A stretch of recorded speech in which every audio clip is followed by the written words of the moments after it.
Mone ndine Jack nde mukudziwa malo opsa paziko lapasi ndi ambiri. Malo amene amachuka kuti ndi opsa. Paliso malo ena ku United States mu state ya Michigan pamene pamatchedwa pa Lake Michigan Triangle yoti ili mu Lake Michigan. Kwa zaka zambiri zoposa 100 anthu akhala akusowa popanda explanation ina iliyonse. Amasowa pamalo pamene popo triangle yo ili pakati pa ma points atatu: Manitok, Ludington ndi Benton Harbor. Ndi malo onena kuti onsewo ndi malo okongola eti, koma aonena kuti ukamadutsa pakati pa malo amene wawa atatuwa ngati triangle imeneyi pamapangika zinthu zoopsa, ndipo pali history ya zinthu zoyipa kwambiri kupangika.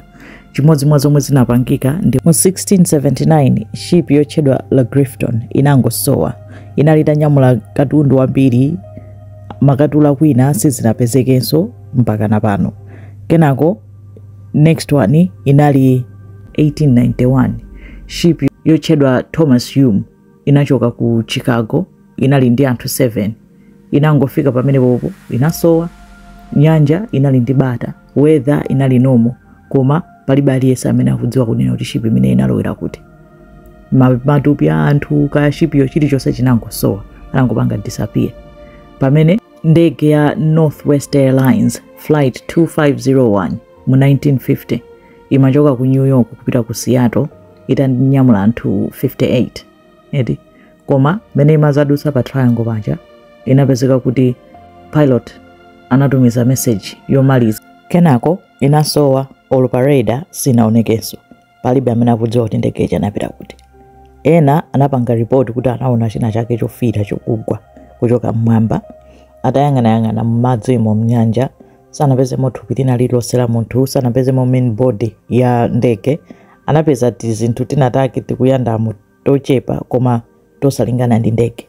Matupi a anthuso sanapezekenso mpaka pano. Pali maripoti onena kuti anthu akamadutsapo ena amene anachita survive makampasi awo amangopanga spin akafika pa triangle, kapena ma instruments ena amangopanga freeze osagwiranso ntchito. Ma scientists amakhulupirira kuti pali magnetic field yomwe imapangisa kuti zinthu zizipangika choncho.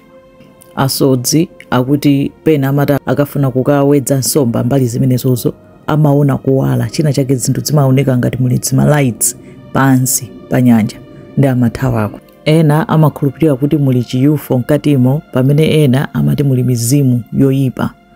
Ena amati pansipo pali khomo lopita ku dziko lina. Pansipo panasowa pafupifupi mashipi 1600. Ena anapezeka, madivers akapita pansi kapena kutumiza zinthu tawo tiziwiya tawo tomwe timapita pansi ukaunikira, amapeza kuti pali zinthu zambiri, ndege, mashipi zambirimbiri zili pansipo.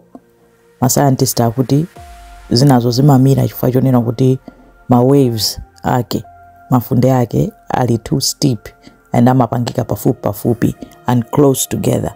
Ndezi mapangisa kuti zinthu zingomira popanda nthawi yoti zichite recover. Ena amati yayi imeneyi ndi Bermuda Triangle yawo ya ku Michigan.